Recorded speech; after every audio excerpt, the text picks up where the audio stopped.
Hello student, class 9 science का question paper है half yearly examination 23-24 session के लिए। तो इम्पॉर्टेंट क्वेश्चन पेपर है। जिनके एग्ज़ाम हो चुके हैं वो तो चेक कर लीजिए, एंड जिनके नहीं हुए हैं अभी वो अपने आंसर्स को करने के बाद अपने आप इसको प्रैक्टिस कर लेना, ठीक है। तो इसका सेक्शन ए पोर्शन देख लेते हैं पहले हम। तो क्वेश्चन नंबर 1 आया है, slope of velocity time graph gives.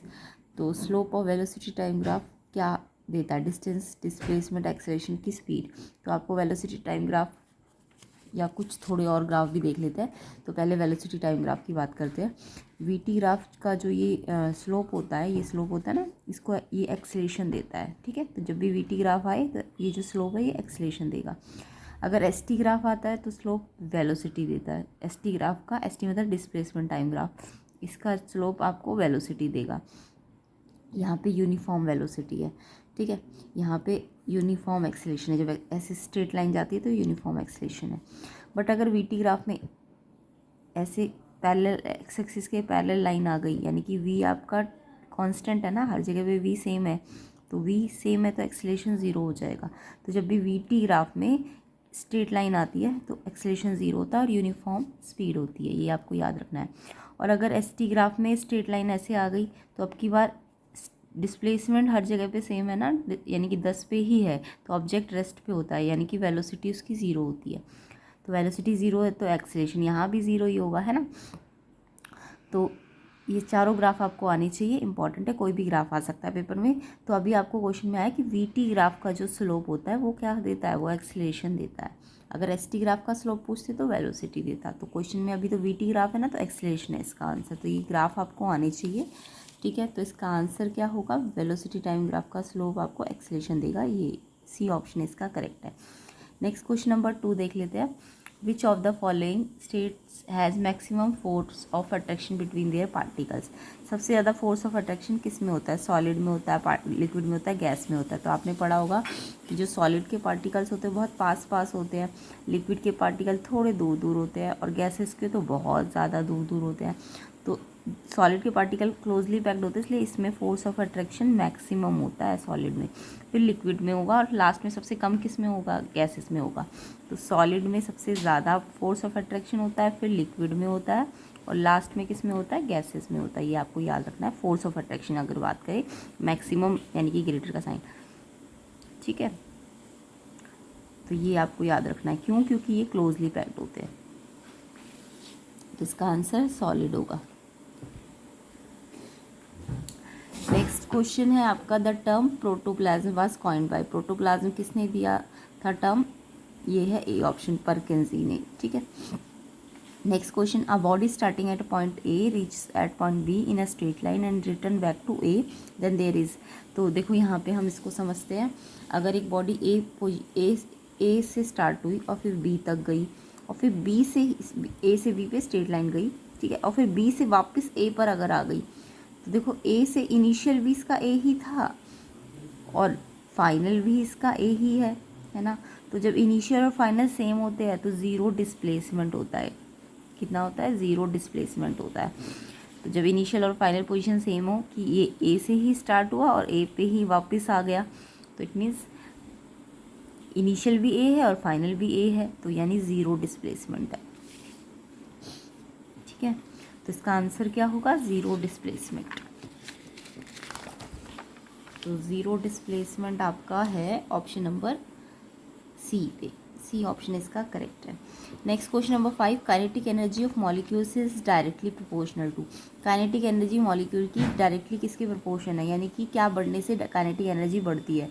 तो काइनेटिक एनर्जी टेम्परेचर के बढ़ाने से बढ़ जाती है, क्योंकि टेम्परेचर बढ़ेगा तो मॉलिक्यूल्स क्या करेंगे? उनमें मोशन ज़्यादा हो जाएगा, है ना, तो वो मोशन करने लगेंगे तो काइनेटिक एनर्जी बढ़ जाएगी। तो टेम्परेचर इसका फैक्टर है कि टेम्परेचर बढ़ाओगे तो काइनेटिक एनर्जी बढ़ेगी। तो डायरेक्टली प्रोपोर्शनल किसके है? टेम्परेचर के। तो बी ऑप्शन इसका करेक्ट है। Question number 6, question number 6, choose the incorrect statement from the following option. इसमें से आपको इनकरेक्ट स्टेटमेंट ढूंढनी। इनकरेक्ट, तो इनकरेक्ट में all cell arise from pre existing cells only, ये तो करेक्ट है आपका, है ना। Rudolf Virchow propose the cell theory.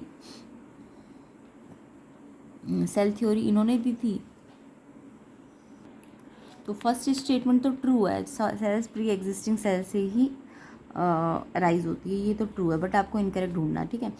Rudolf Virchow propose the cell theory, no ये फॉल्स है आपका, क्योंकि रुडोल्फ विर्को ने सेल थ्योरी नहीं दी, ये याद कर लेना। मैथियास, जैकब स्केलेडीन और थियोडर स्केवेन ने सेल थ्योरी दी है 1839 में। तो ये आपको क्वेश्चन भी आ सकता है, तो ये किसने दी है सेल थ्योरी? इन दोनों ने। तो ये कब दी है? 1839 में। तो ये वाला आपका गलत है, तो इनकरेक्ट ही ढूंढना था ना, तो यानी आंसर बी होना चाहिए। आंसर क्या होगा इसका? बी होगा। बाकी सब ठीक है। न्यूक्लियस रॉबर्ट ब्राउन ने ही डिस्कवर किया था। न्यूक्लियस साइटोप्लाज्म लिविंग सेल होते हैं जो कि ऑल टुगेदर फॉर्म करते हैं प्रोटोप्लाज्म। तो बाकी सारे ट्रू है। बाकी याद भी करना इसको डायरेक्ट भी, आप न्यूक्लियस किसने डिस्कवर किया है? रॉबर्ट ब्राउन ने, है ना। और न्यूक्लियस साइटोप्लाज्म क्या बनाते हैं? प्रोटोप्लाज्म। एक्स्ट्रा चीज़ें भी याद कर लीजिए, बट ये आपका रुडोल्फ विर्को ने नहीं दी है सेल थ्योरी। किसने दी है? ये नाम आप याद करके जाइए, ठीक है। तो इसका आंसर ऑप्शन बी है, क्योंकि इनकरेक्ट पूछा था आपसे, तो इनकरेक्ट तो यही है ना, ये गलत नाम दिया हुआ है इन्होंने, तो ये बी आंसर है इसका। आंसर क्या होगा इसका? B. Next question number 7, a man is standing on a boat in still water, if he walks toward the shore then the boat will. एक मैन है जो स्टिल वाटर में, बोट में खड़ा है, मतलब पानी शांत है तो बोट में खड़ा है, और वो अगर शोर की तरफ जाए, किनारे की तरफ जाए, तो बोट किधर जानी चाहिए? तो देखो, मैन और बोट जो है वो दोनों एक सिस्टम है, ठीक है। तो आपस में वो क्या है? एक सिस्टम है। अगर सिस्टम में कोई एक्सटर्नल फोर्स ना लग रहा हो, नो एक्सटर्नल फोर्स, तो एक्सटर्नल फोर्स ना लग रहा हो ना, तो जो फोर्स जो एक्शन होता है ना, वो रिएक्शन के क्या होता है? इक्वल होता है, लेकिन अपोजिट होता है। ये आपने पढ़ा होगा थर्ड लॉ, एक्शन रिएक्शन के इक्वल होता है, बट अपोजिट डायरेक्शन में होता है, ठीक है, अपोजिट डायरेक्शन में। तो जब भी कोई सिस्टम हो पूरा, अगर कोई बाहर से कोई फोर्स ना लगा रहा हो, तो एक्शन और रिएक्शन होता है तो अपोजिट डायरेक्शन में होता है। उसकी डायरेक्शन कैसी होती है? अपोजिट होती है। यानी कि जो फोर्स मैन ने लगाया F1 और अगर बोट ने लगाया F2, तो वो एक दूसरे के कैसा होना चाहिए? अपोजिट होना चाहिए। तो थर्ड लॉ कहता है। तो अगर मैन टूवर्ड द शोर जाएगा ना, तो जो बोट है आपकी वो अवे फ्रॉम द शोर जाएगी। तो ये टूवर्ड्स है, तो इसलिए ये अवे जानी चाहिए। ए ऑप्शन इसका करेक्ट होगा, ठीक है। तो अगर ये अवे जाता तो ये टूवर्ड्स जाती बोट, तो यहाँ पे तो टूवर्ड्स गया ना मैन, तो यानी ये अवे जानी चाहिए। तो ए ऑप्शन इसका करेक्ट है। थर्ड लॉ लग रहा है इसमें न्यूटन का। Question number 8, the boiling point of water at sea level. Sea level पे पानी का बॉइलिंग पॉइंट 100 डिग्री सेल्सियस होता है। जैसे जैसे आप सी लेवल से ऊपर जाते हो, हाइट पे जाते हो, एल्टीट्यूड्स पे जाते हो, माउंटेन्स पे जाते हो, तो जो आपका बॉइलिंग पॉइंट है वो कम होना शुरू हो जाता है। 8000 फीट पे बॉइलिंग पॉइंट 92 डिग्री सेल्सियस पे चला जाता है, ठीक है। तो इसका आंसर 100 डिग्री सेल्सियस है। एल्टीट्यूड बढ़ने से बॉइलिंग पॉइंट क्या होगा? कम होगा, हाइट बढ़ने से, ठीक है। तो अभी तो सी लेवल पे तो 100 डिग्री होगा, और जैसे जैसे हाइट पे जाओगे तो बॉइलिंग पॉइंट कम होना शुरू हो जाएगा। तो इसका आंसर अभी बी ऑप्शन है, 100 degree Celsius. Question number 9, which of the these options are not a function of ribosome. Ribosome के कौन से फंक्शन नहीं है? नहीं वाले पूछे आपसे। तो राइबोसोम हेल्प करता है मैन्युफैक्चर ऑफ प्रोटीन मॉलिक्यूल, ये तो फंक्शन है इसका, तो ये तो ट्रू है। मैन्युफैक्चर ऑफ एंजाइम भी करता है राइबोसोम, यस ये भी ट्रू है। बट हार्मोन्स का मैन्युफैक्चर करता है, नो ये फॉल्स है आपका। और स्टार्च मॉलिक्यूल्स का मैन्युफैक्चर करता है, ये भी फॉल्स है। यानी ये दोनों फॉल्स है। तो आपको एक तरह से फंक्शन तो याद करने ही है, राइबोसोम के प्रोटीन मॉलिक्यूल्स बनाता है, एंजाइम्स बनाता है, बट क्या नहीं करता है? हार्मोन्स नहीं बनाता, स्टार्च मॉलिक्यूल्स नहीं बनाता। तो नॉट वाले ही तो पूछे है, तो यानी कि थर्ड और फोर्थ आंसर है। तो थर्ड और फोर्थ आपका किस ऑप्शन में है? C option. तो इसका आंसर सी ऑप्शन होना चाहिए, ठीक है। नेक्स्ट क्वेश्चन देख लेते हैं। क्वेश्चन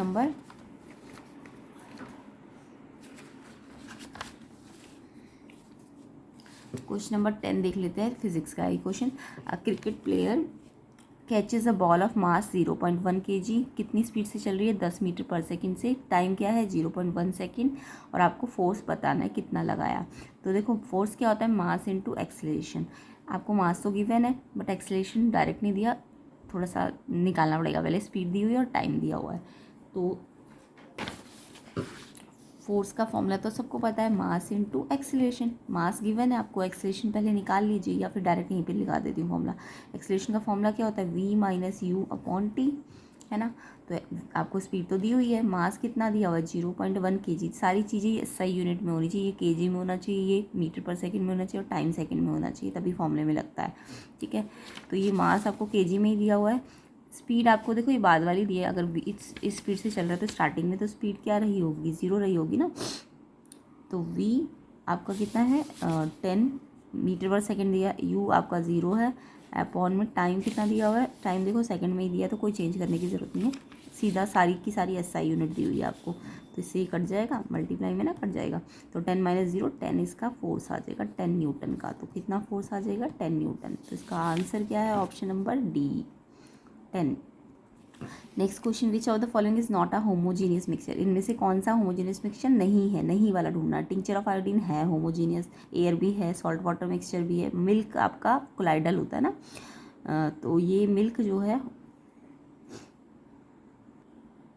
तो देखिए मिल्क एक हेट्रोजीनियस मिक्सचर है।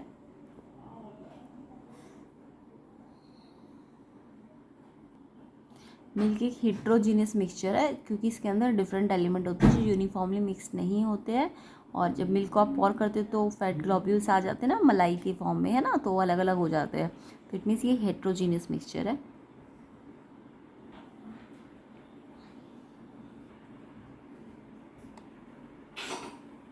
तो यहाँ पे आपको नॉट अ होमोजीनियस बोला था, तो नॉट अ होमोजीनियस का मतलब मिल्क आपका हेट्रोजीनियस है, तो नॉट वाला, नॉट होमोजीनियस का मतलब हेट्रोजीनियस होना चाहिए, तो मिल्क इसका आंसर होगा। ठीक है, नेक्स्ट क्वेश्चन देखिए, question number 12। Parenchyma cells are, parenchyma cell कैसी होती है, रिलेटिवली अनस्पेसिफाइड, थिन वॉल्ड होती है, थिन वॉल्ड तो होती है, थिक वॉल्ड नहीं होती, लिग्निफाइड भी नहीं होती, तो ये आंसर होगा इसका ए, थिन वॉल्ड और रिलेटिवली अनस्पेसिफाइड। ए ऑप्शन इसका करेक्ट है, ये मैंने पहले भी कराया हुआ आपको। पेरेन्काइमा सेल्स थिन वॉल्ड होती है और अनस्पेसिफाइड होती है। क्वेश्चन नंबर 13 देख लेते हैं। Brass is a solution of molten copper in, देखो सबसे पहले तो ब्रास किससे बनता है, ब्रास एक अलॉय होता है। ब्रास क्या होता है, एक अलॉय होता है, ब्रास एक अलॉय है।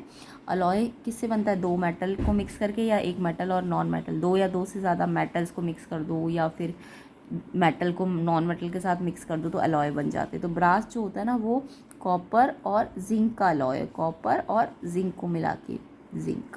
तो कॉपर भी मॉल्टन फॉर्म में होता है अलॉय में, और जिंक भी मॉल्टन फॉर्म में ही होता है, सॉलिड फॉर्म में नहीं होता अलॉय। तो ब्रास को बनाने के लिए कॉपर भी मॉल्टन फॉर्म में होना चाहिए, जिंक भी मॉल्टन फॉर्म में होना चाहिए। तो यहाँ पे सॉलिड जिंक नहीं आएगा, मॉल्टन जिंक आएगा। ये आपका बी ऑप्शन इसका करेक्ट है। Next question, lining of kidney tubules is made up of. Kidney tubules की लाइनिंग किससे बनती है, तो ये बनती है simple cuboidal epithelium, B option इसका करेक्ट है। क्वेश्चन नंबर 15 देख लेते हैं। When no more solute can be dissolve in solution at given temperature is called. जब एक टेम्परेचर पे सोल्यूशन में और ज़्यादा सोल्यूट को आप डिज़ोल्व नहीं कर पाते हो, यानी कि मैक्सिमम सोल्यूट चला गया, अब वो और नहीं जा सकता, तो उसको हम सैचुरेटेड सोल्यूशन कहते हैं। तो सैचुरेटेड सोल्यूशन को याद भी करो डेफिनेशन, कि जब सोल्यूट को हम और ज़्यादा डिज़ोल्व नहीं कर पाएंगे एक टेम्परेचर पे, तो उसको हम सैचुरेटेड सोल्यूशन कहेंगे। इसका आंसर ए ऑप्शन है। Next question number 16। Flexibility in plant is due to. Plants में जो फ्लैक्सिबिलिटी होती है वो किसके कारण होती है, कॉलेनकाइमा, स्क्लेरेनकाइमा, पेरेन्काइमा या क्लोरेनकाइमा। तो ये कॉलेनकाइमा जो होती है प्लांट्स को क्या देती है, स्टेबिलिटी देती है। तो ए ऑप्शन इसका करेक्ट होगा। तो ये सारे क्वेश्चंस आपको अच्छी तरह से रिवाइज करने हैं, लर्न करने हैं, एंड नेक्स्ट पार्ट में हम इसका एजर्शन रीजन करेंगे, एंड फिर उसके बाद सेक्शन बी के सारे क्वेश्चंस करेंगे। सारे क्वेश्चन इंपॉर्टेंट है, साथ ही साथ में अदर जो इससे रिलेटेड और कॉन्सेप्ट्स होंगे वो भी आपको क्लियर कर दूंगी इस क्वेश्चन पेपर में।